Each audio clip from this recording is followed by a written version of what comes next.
Joined now by Sami Nader from Beirut, Director of Levant Institute for Strategic Affairs. Sami, thank you very much indeed for your time.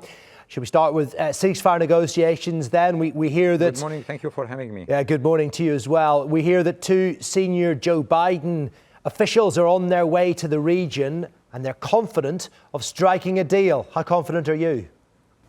I mean, there is a slight window of opportunity, but to make it short, I don't think that this is possible before U.S. election, because both parties want the commitment of the real person who will be in power in the United States of America, especially that the Washington is the broker. But definitely there is a window of opportunity because, as you mentioned in your report, there is a change in the tone. From the Iranian side, for the first time, we see that there is readiness to implement 1701 and to withdraw Hezbollah forces to the north of the Litani.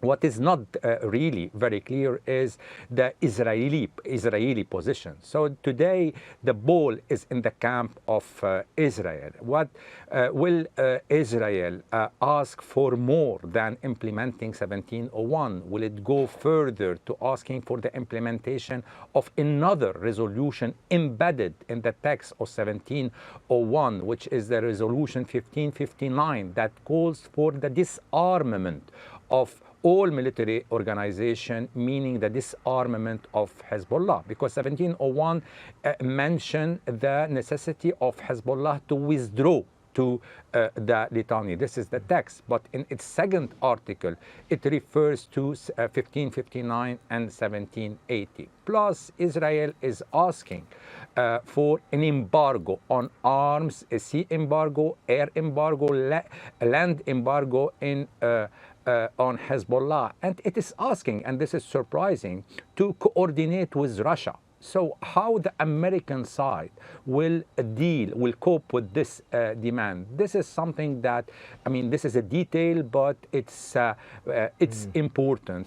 Plus, the 1701 resolution is calling for the deployment of the UNIFIL, the United Nations, and here it looks like they are not happy with the current composition of the UNIFIL. They want a more presence of the German, who showed that they are supporting Israel bluntly in the last period, plus the participation of Great Britain, more troops from France and Great Britain. So a lot of additional demand. It falls under the framework of the 1701, but as we say, the devil is in the detail, and the real question is whether there is a undeclared objective from the Israeli side, and if the real objective is the stated objective, which is the return of the Galilee residents to their houses. So plenty of challenges lie ahead.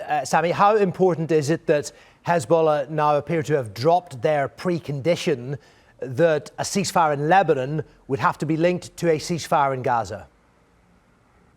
I mean, this is over. I mean, theoretically over, because when their partner, the speaker Nabih Berri, said loud and clear that he's talking on behalf of Hezbollah, that they are ready to implement the 1701, this is to say that the principles of linking the two arenas is not holding anymore. However, Hezbollah did not state it loud and clear. And this is an important question you ask, because in 2006 we had a similar scenario.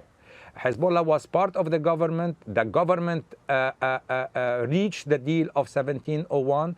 Hezbollah was theoretically backing the resolution, but afterwards, in the implementation, it did not, and it started to wage a fierce campaign against the Prime Minister at that time, Mr.